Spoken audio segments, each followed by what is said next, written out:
आपने पहले खबर सुनी होगी कि पाकिस्तान अपनी इकोनॉमी को सुधारने के लिए चीन को गधे और कुत्ते एक्सपोर्ट कर रहा है। अब ऐसा ही हाल कुछ भारत से सटे श्रीलंका का भी दिख रहा है। श्रीलंका इन दिनों आर्थिक तंगी से जूझ रहा है। ऐसे में वो भी अब चाइना को 1 लाख बंदर एक्सपोर्ट करने का प्लान बना रहा है। तो क्या कुछ ये मामला है, आइए जानते हैं। देश के एग्रीकल्चर मिनिस्टर महिंदा अमरवीरा ने बताया कि श्रीलंका अपने सबसे बिगेस्ट बायलैटरल क्रेडिटर्स में से एक चाइना को 1 लाख इंडेंजर्ड बंदरों को एक्सपोर्ट करने की संभावनाओं को एक्सप्लोर कर रहा है। टोके मकॉक बंदर श्रीलंका के लिए एंडेमिक है, यानी स्थानिक है।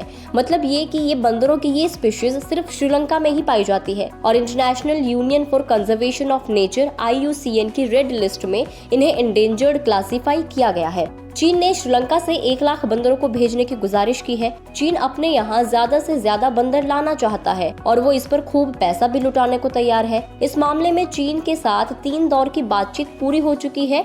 चीन इन बंदरों को अलग अलग स्थानों पर करीब 1000 चिड़ियाघरों में रखेगा। कृषि मंत्री ने ये कहा है कि वो बंदरों को अपने चिड़ियाघरों में रखने के लिए इंपोर्ट कराना चाहते हैं। श्रीलंका सरकार ने इस मामले में एक विशेष कमेटी बनाने का फैसला किया है। ये कमेटी इससे जुड़े कानूनी मामलों को पूरा करने का काम करेगी। अब आप सोच रहे होंगे कि श्रीलंका आखिर बंदरों को एक्सपोर्ट क्यों करना चाहता है। तो मीटिंग में बताया गया कि देश में बंदरों की पॉपुलेशन 30 लाख का आंकड़ा पार कर गई है। ये अब तक का सबसे हाईएस्ट लेवल है। कारण ये भी है कि बंदर फसलों को नष्ट कर रही हैं। महिंदा ने बताया कि बीते 1 साल में बंदरों और जायंट स्क्वेरल्स ने करीब 100 मिलियन कोकोनट यानी करीब 10 करोड़ नारियल को नुकसान पहुंचाया है, जिसकी वजह से श्रीलंका के करीब 6638 श्रीलंकन रुपीस को नुकसान हुआ है। जिस दौर से अभी श्रीलंका गुजर रहा है, ऐसे में ये रकम उनकी इकोनॉमी के लिए बड़ी बात है। बंदरों की वजह से अर्थव्यवस्था को काफी नुकसान हो रहा है।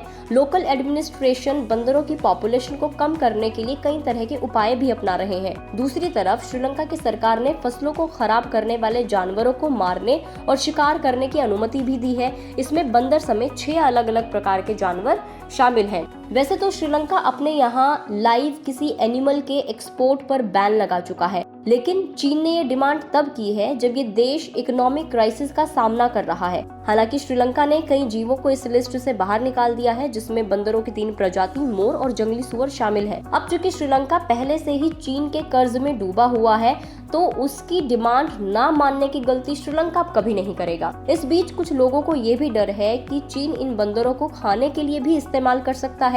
वो इसका मांस यानी कि मीट भी बेच सकता है और चाइना का ऐसा रिकॉर्ड भी रहा है। हालांकि श्रीलंका के कृषि मंत्री ने इससे इनकार किया है। वहीं इन बंदरों को श्रीलंका से चीन लेकर जाने का खर्च भी चीन ही उठाएगा। कृषि मंत्री महिंदा ने बताया कि एक बंदर को पकड़ने में करीब 5000 श्रीलंकाई रुपए का खर्च आता है। चीन प्रत्येक बंदर पर 30 से 50 हजार श्रीलंकाई रुपए खर्च करेगा।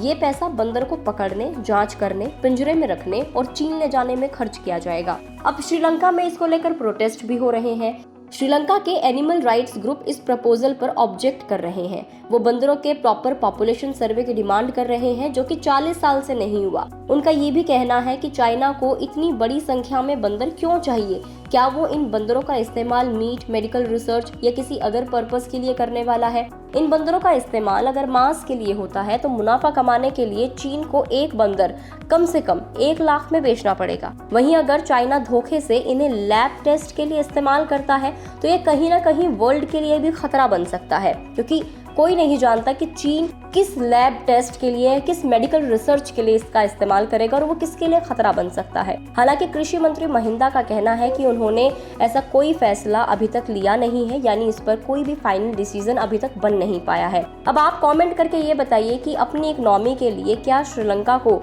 चाइना अपने बंदर एक्सपोर्ट करने चाहिए या नहीं। आप हमें कमेंट कीजिएगा। अगर वीडियो पसंद आई हो तो आप गुड रिटर्न्स को सब्सक्राइब जरूर कर दें। फेसबुक पर देख रहे हैं तो फेसबुक पेज को भी लाइक कर दें।